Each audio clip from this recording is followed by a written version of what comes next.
보셔서 아시겠지만 이 사고는 한 7시경 주변이 어두웠죠. 편도 1차선 도로를 오토바이가 시속 25km 속도로 달려가다가 도로를 횡단하던 노인을 충격한 사고입니다. 사고 직후 피해자 노인은 응급실에 이송이 됐지만 외상성 뇌출혈이라는 진단을 받고요. 의식불명 상태에 빠졌습니다. 네, 이런 오토바이 사고를 보면 정말 많은 문제들을 야기를 하고 있어요. 이 사고도 뭐 그런 케이스 중에 하나인 것 같고. 오토바이 사고를 많이 듣고 경험했는데 너무 피해가 크니까 끔찍합니다. 저희도 트라우마가 와요. 오토바이 사고만 보면. 근데 이 오토바이 사고가 이 피해가 큰 거에 비해서 너무 많은 문제가 있다는 거죠. 오토바이는 종합보험을 가입하는 경우가 잘 없습니다. 자동차보다 위험이 높다고 해서 보험료가 일반 자동차보다 높아요. 설상가상으로 요즘 이제 배달업 하시는 분들 많은데 이걸 유상용 이륜차라고 하는데 이런 영업용의 이륜차들은 보험료가 일반 그 가정용 오토바이보다 거의 최대 11배까지도 비쌉니다. 그러니까 오토바이 운전자들 입장에서는 너무 비싸니까 종합보험료가 포기하고 책임보험만 가입을 하는 건데 사실 무방비 상태죠. 그렇게 운전하게 되면. 이런 문제 때문에 코로나 때 배달업체, 배달 오토바이들 사고가 되게 많아졌었고 다 보험 처리가 안 되니까 이거 제도를 개선해야 되는 거 아니냐라고 해서 말들이 좀 있긴 했는데 아직까지도 사실 뾰족한 방법을 찾기가 어려운 게 보험사 입장에서는 보험료를 낮춰서 이걸 굳이 가입시킬 필요가 없어요. 물론 배달해서 돈을 많이 버시는 분들도 요즘은 많습니다만 영세한 분들이 많거든요. 그러면 이렇게 말씀드리면 그렇지만 자동차는 막 몇천만 원 하잖아요. 근데 오토바이는 한 대 뭐 100만 원에서 뭐 비싼 거는 몇천만 원짜리도 있습니다만 배달용으로 쓰는 오토바이들은 대부분 100만 원, 200만 원짜리예요. 근데 종합보험 가입하려고 그러면 100만 원, 200만 원. 배보다 배꼽이 훨씬 크니까. 보험료가 오토바이보다 더 비싸니까 어떻게 가입을 할 수가 있겠습니까? 그래서 참 문제긴 한데 그러다 보니까 이 피해를 당하신 분, 오토바이에 피해를 당하신 분들 같은 경우에는 배상을 받기가 굉장히 어려워지는 문제가 있고. 그러니까 이 사고도 바로 딱 적용되는 사건인데 그렇죠. 네. 지금 피해자분이 의식불명이라고 말씀드렸잖아요. 이 경우는 법률에서는 이제 개호라고 해서 간병인이 붙어야 되는 그 사고인데 간병비 한 달에 400만 원 합니다 요즘에. 그러면 피해자 가족 입장에서는 그 간병비를 충당을 해야 되는데 보험사가 책임보험 한도가 대리는 1억 5천이에요. 그러니까 피해자한테 무과실일 경우에도 최대 한도가 1억 5천인데 치료비나 간병비 하게 되면 턱도 없이 모자라거든요.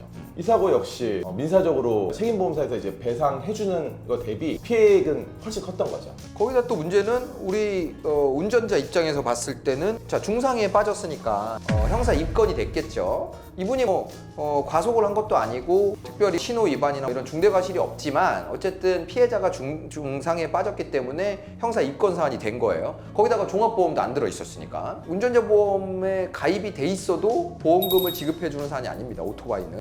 그러다 보니까 형사적인 문제도 본인이 다 사비로 처리를 해야 되는 그런 엄청난 결과가 발생한 거죠. 그리고 이 사고 보면은 배달 오토바이였거든요. 배달을 하다가 일어난 사고인데 영상에는 자세히 나와 있지 않지만 진술에서 본인도 밝혔고 재판 기록에 보면 왜 사고가 났느냐 할 때 배달 운전을 하시는 분들은 많이 콜이 오잖아요. 그러니까 갑자기 콜이 오신 거예요. 이분도 콜이 왔으니 그걸 잠깐 한눈을 팔다가 길을 건너는 노인을 보지 못한 거죠. 그러니까 이게 영상에서 보면은 사실 뭐 시야 장애가 있는 게 아니에요. 그리고 뭐 속도가 빨랐던 것도 아니고 또 보행자가 뭐 갑자기 뛰어들어온 것도 아니고 근데 잘 못 피했다라는 거가 의아했었는데 진술에서 보면 이제 전방 주시를 제대로 하지 않았던 거죠. 근데 이 도로를 보면 도로 상황을 보면 이면 도로처럼 되게 좁아요. 그러니까 편도 1차로의 왕복 차로기는 한데 그 사이드로 인도 자체가 잘 보이질 않거든요. 그러니까 이런 도로에서는 사실 보행자가 언제든지 그렇죠. 길을 건너서 횡단을 할 수 있는 그런 구조이기 때문에 조심해야 되는 거죠. 이런 골목을 운전한다고 하면 사실 전방주시가 되게 중요한 그런 도로라고 할 수 있죠. 거기다가 그 의뢰인분은 사실 전과가 있었어요. 오토바이를 오랫동안 배달업을 하시다 보니까 예전에도 오토바이를 운전하다가 사람을 다치게 해가지고 한번 처벌을 받은 적이 있다 보니까 쉽게 말하면 재범이잖아요. 이런 경우는 당연히 처벌이 높아질 수밖에 없어서 굉장히 애를 먹었어요. 거기다가 피해자 가족분들도 피해자 본인은 의식불명이니까 개호 상태고 뭐 깨어나셨더라도 의식이 정상으로 돌아오지 못해서 그러니까 이렇게 제정신으로 돌아오지 못해서 이런 합의는 가족들하고 이제 얘기를 나누게 됐는데 아주 완강했어요. 그들이 원하시는 금액이 굉장히 컸죠. 근데 특히 이 의뢰인분은 그렇게 수입이 많은 분이 아니었기 때문에 그 합의금을 마련하기가 쉽지가 않았습니다. 기소가 됐고 자 1심까지는 좀 돈이 없으니까 합의를 못 봤죠. 합의를 못 봤는데 다행스럽게도 1심 판사는 뭐 피해자 쪽에도 어느 정도 과실이 있다고 봤는지 금고형의 집행유예를 그렇죠. 그래서 이제. 실형으로 구속이 되는 거는 면한 상태가 됐어요. 그래서 1심에서 금고 10개월의 집행유예 2년이 나왔는데 중요한 건 여기서 검사가 구형을 2년을 했는데 너무 적지 않느냐. 이거는 그리고 실형을 하지 않았다. 집행유예를 붙였다라는 거. 그래서 검사가 항소를 한 거예요. 그러니까 의뢰인 입장에서는 어느 정도 안심을 하고 있다가 검사가 항소를 하고 물어보시더라고요. 2심에서 만일에 바뀌면 어떻게 되느냐. 그럼 사실 구속되시는 거예요.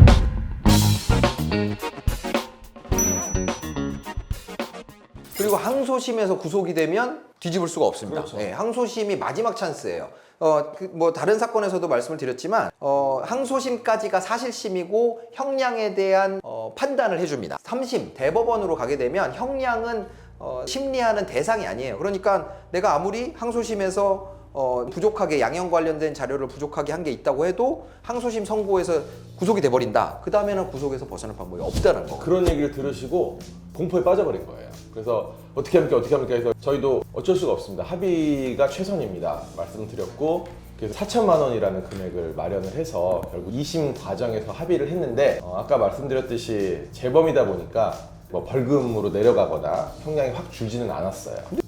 그래서 어쨌든 합의를 봐서 다행히도 검사가 실형을 내려달라라는 항소를 했지만 이런 부분이 재판부에서는 뭐 1심에서 없었던 합의까지 이루어진 마당에 1심을 뒤집고 뭐 법정 구속을 할 리는 없었겠죠. 그래서 그렇게 1심의 형대로 확정이 돼서 잘 마무리가 됐던 그런 그래서 이 일을 할 때 저희가 이제 느꼈던 게 두 가지가 하나는 2심을 진행할 때 의뢰인께서 너무 공포에 사로잡혀 있으니까 구속이 될 수도 있다라는 게 이제 실질적으로 다가오니까 너무 힘들어 하시는 거예요. 그래서 변호사님께서 심리 상담을 상당히 많이 했고 그런 부분이 안정이 되면서 본인도 실질적으로 비용을 이제 마련을 해 온 것이고요. 네, 그게 큰 도움이 됐죠. 그리고 당시 상황과 제가 그동안의 경험으로 비춰봤을 때는 뭐 검사가 그렇게 항소를 했고 중상해에 빠져 있는 상태가 유지가 됐고 합의가 계속 이루어지지 않았다라고 하면 사실 항소심에서 실형이 선고될 가능성이 꽤 있는 매우 사건이었습니다. 그래서 합의가 굉장히 중요한 사건이었었는데 다행히 항소심에서 진행하는 과정에서 합의를 볼 수 있었기 때문에 그래서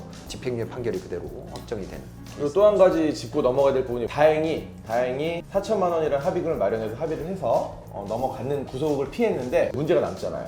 그 민사 손해배상에서 그 보험사가 해줄 수 있는 뭐 과실 다 빼고 최대치가 1억 5천인데 이분은 여생을 거의 간병인 붙어야 되는 그런 상태가 되셨던 거고 거기다 치료비도 어마어마하게 나왔을 거 아닙니까? 그래서 뭐 지금 정확히 기억은 안 납니다만 굉장히 많은 금액 1억 5천은 훨씬 넘어서는 그 피해액이 발생을 했는데 그걸 본인 이제 자제분이 가입한 무보험 잠수사 상의에서 먼저 지불을 했어요. 그러면 그 금액은 나중에 전부 보험사가 이 가해자한테 구상이 들어옵니다. 그리고 그 무보험 잠수사 상의 약관상으로 해서 지급이 안 되는 넘어서는 손해들, 간병비라든지 이런 것들은 민사로 소송을 걸어가지고 또 받아낼 수도 있는 거거든요. 그러니까 굉장히 곤혹스럽고 굉장히 위험한 상황에 처한 거죠. 그래서 오토바이 운전을 하시는 분들께 제일 좋은 건 종합보험 가입하시는 거예요. 종합보험 가입하시는 건데 강제할 수도 없고 또 현실도 이해를 하기 때문에 그렇게 하시는 것밖에 답이 없다 이렇게 말씀드리기는 어려울 것 같고 정말 사고가 나면 정말 엄청난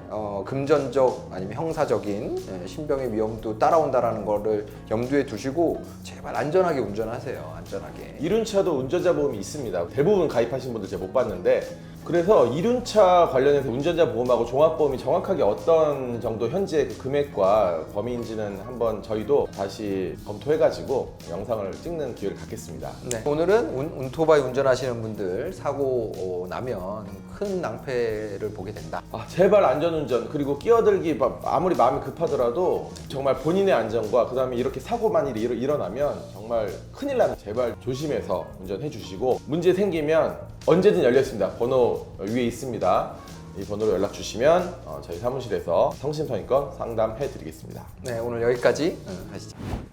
자, 오늘도 안전운전 하시고요. 혹시 사고가 발생한다면 본모법인 LKS 이기루 변호사 잊지 마시고요. 구독, 좋아요, 알림 설정 꼭 부탁드립니다.